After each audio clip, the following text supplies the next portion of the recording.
मित्रों, दोस्तों, भाइयों, बहनों, बेटियों, देखिए, अब इन्हीं से मिलती जुलती एक बीमारी है कब्ज, जो 4 बीमारी को जन्म देती है। कब्ज कारण क्या है? पेट की जब पूर्ण रूप से सफाई नहीं होती तो उसे कब्ज का होना कहते हैं। कब्ज में मल कड़ा हो जाता है। उस हालत में आंतों की गति नियम पूर्वक नहीं हो पाती और मल त्याग करने में कठिनाई होती है। लोगों में मल त्याग करने की आदत अलग अलग ढंग की होती है। कुछ लोग तो सुबह को मल त्याग करने जाते हैं और कुछ लोग देर से सोकर उठते हैं और देर से मल त्याग करते हैं। देखा जाए तो कब्ज कोई रोग नहीं है, लेकिन जब ठीक से मल नहीं आता तो पेट में अन्य रोग बन जाते हैं। यह रोग नियम से भोजन न खाने, कठोर पदार्थों का सेवन करने, भोजन के साथ पानी पीने, भोजन खाकर सो जाने आदि के कारण हो जाता है। देखिए, अब यदि जब आपको पता चल रहा है कि भाई ये इन कारणों से होता है तो उसका ध्यान रखें, ये सब काम ना करें। लक्षण क्या है? यह रोग छोटे बड़े सभी लोगों को हो जाता है। खाया पदार्थ पेट में सूख कर कड़ा हो जाता है। अतः पेट में दर्द, भारीपन, भोजन में अरुचि, सुस्ती, बेचैनी आदि की व्याधियां मालूम पड़ती हैं। कब्ज के कारण सिर तथा कमर में दर्द हो जाता है। यदि कब्ज की बीमारी पुरानी पड़ जाती है तो आंतों के अन्य रोग हो जाते हैं। उपचार क्या करें हम बिना पैसे के? घर में तांबे के लोटे या भगोने में रात को 3-4 गिलास पानी रख दें। सुबह उठते ही 2 गिलास पानी पी जाएं। यह पानी औषधि का काम करता है। इससे दस्त साफ हो जाते हैं। 2 गिलास पानी में 1 चुटकी नमक डालकर उसे उबाल लें, फिर गरम गरम पानी पिएं। इससे भी पखाना साफ होकर आएगा। पैसे तो नहीं लग रहे इसमें, आलस छोड़ना पड़ेगा, खुद करना पड़ेगा। एक टब में पानी भरकर पेट डूबने तक उसमें बैठ जाएं। अब टब के पानी से पेट को 10 मिनट तक मालिश करें। इसे उदर स्नान कहते हैं। यदि कब्ज गहरा है तो एनीमा लें, और एनीमा लेने की विधि जो मैं बता रहा हूं उस तरह से लें। कैसे एनीमा लेने की विधि? एनीमा किसी कड़े स्थान पर या तख्त पर लेट कर लेना चाहिए। एनीमा चित लेटकर या बाई करवट लेटकर भी लिया जा सकता है। एनीमा का पाट अपने लेटने वाले स्थान से 4 फुट की ऊंचाई पर रखें। बर्तन में 2 से 3 किलोग्राम तक पानी भरना चाहिए। अब गुदा में डालने वाली नली में देसी घी चुपड़ लें।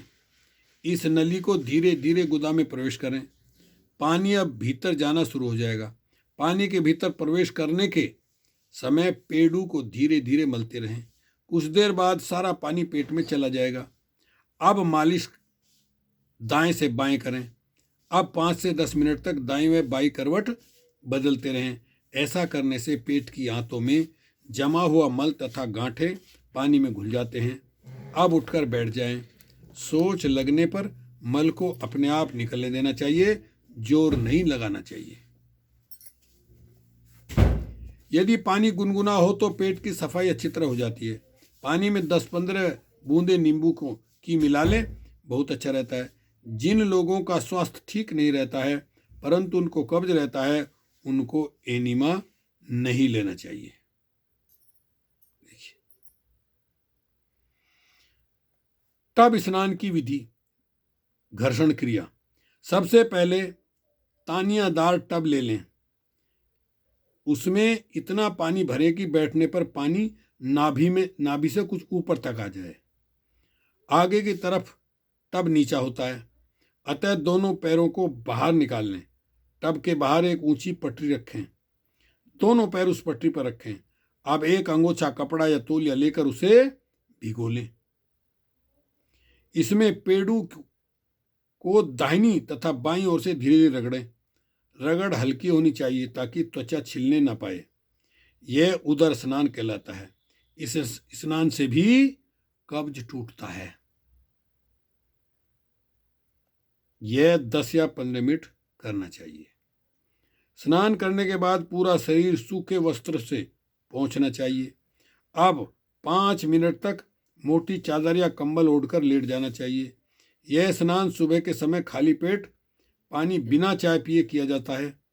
कटी का घर्षण स्नान के थोड़ी देर बाद पूरे शरीर का स्नान किया जा सकता है।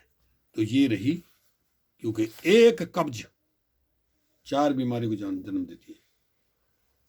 पेट साफ नहीं हो रहा है तो बवासीर हो जाएगी, और बवासीर होती है 3 प्रकार की।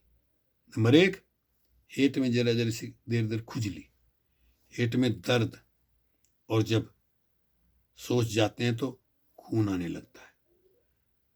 हर आदमी के अंदर 4-5 लीटर खून होता है। थोड़ा थोड़ा खून रोज निकल रहा है तो खून की कमी होगी, अनीमिया बन गई।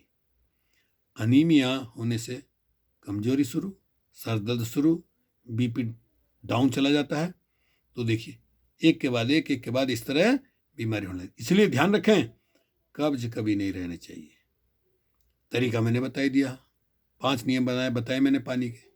सुबह उठते ही 2 गिलास गुनगुना पानी पिए, खड़े होकर पानी ना पिए, फ्रिज का पानी ना पिए, और खाने के साथ, खाने के तुरंत बाद पानी ना पिए, और दिन भर में 7-8 गिलास पानी पिए।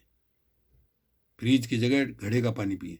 5 नियम ये आप अपना लीजिए, कफ, पित्त और वात उनका बैलेंस बना रहेगा, कब्ज नहीं होगी और बीमारी नहीं लगेगी।